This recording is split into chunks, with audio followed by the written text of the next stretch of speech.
Most reps miss quota. Most people fail at the goals that they set for themselves. I mean, just look at New Year's resolutions.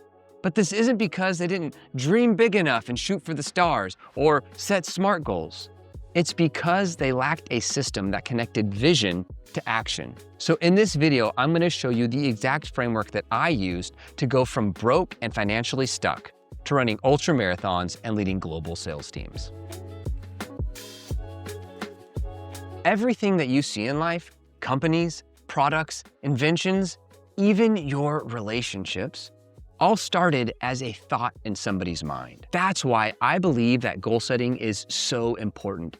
It helps take the immaterial and make it material. SMART goals can help, sure.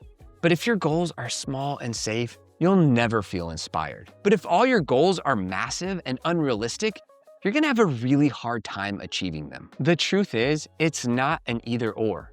The best goals actually live in the tension between the two.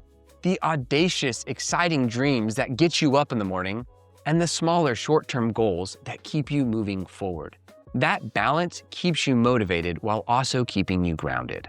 Big goals should feel almost impossible at first, like paying off debt or buying that house or running a 100-mile race. But writing them down isn't enough. You have to envision them. Imagine the car, the house, the freedom, that feeling of finally being debt-free.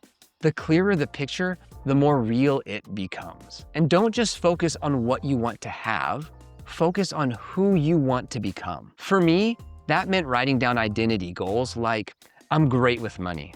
I'm a present husband and father. I'm a leader who pours into his team.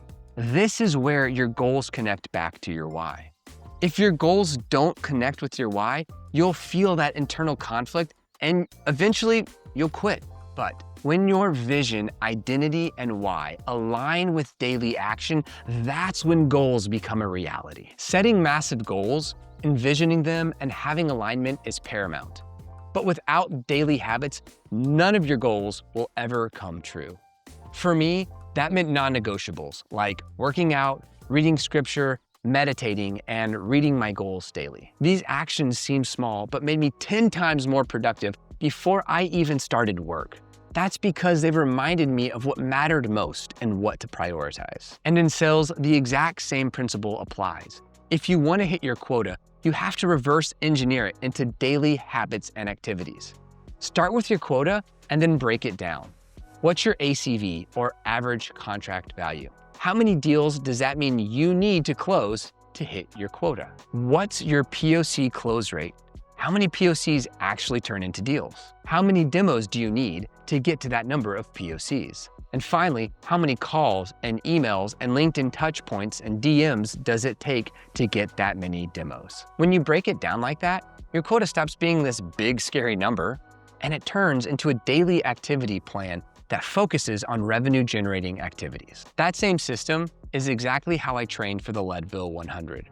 When I decided to run the race, the furthest I had ever gone was 13 miles, and I only had 13 months to train. So I built a year-long training plan that ended with a 100-mile race and went backwards with long runs and short runs and hill work and rest days, and I followed it religiously. And a year later, I crossed that finish line under the 30-hour cutoff. Now here's something most people overlook.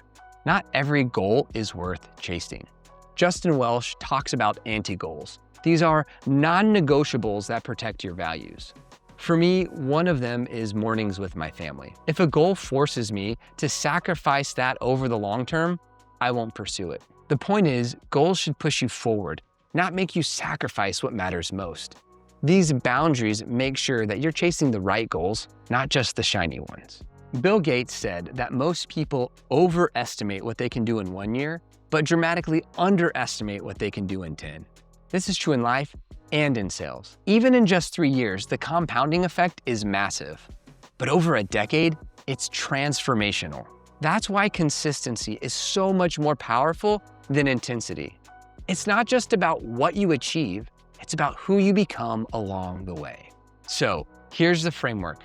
Connect your goals to your why. Dream big, but also set short-term goals. Envision the outcome. See it clearly in your mind. Help it become reality. Reverse engineer the path with real numbers and steps. Build daily habits that accelerate the achievement of these goals. Protect your non-negotiables. Have those anti-goals. And make sure you read your goals weekly, or better yet, daily. I prefer to pop in my headphones, turn on some epic lyricless music, stand up, and passionately read my goals out loud. I find that this connects me with who I am, who I want to become, and what I want to achieve. It's the best way to get any day going.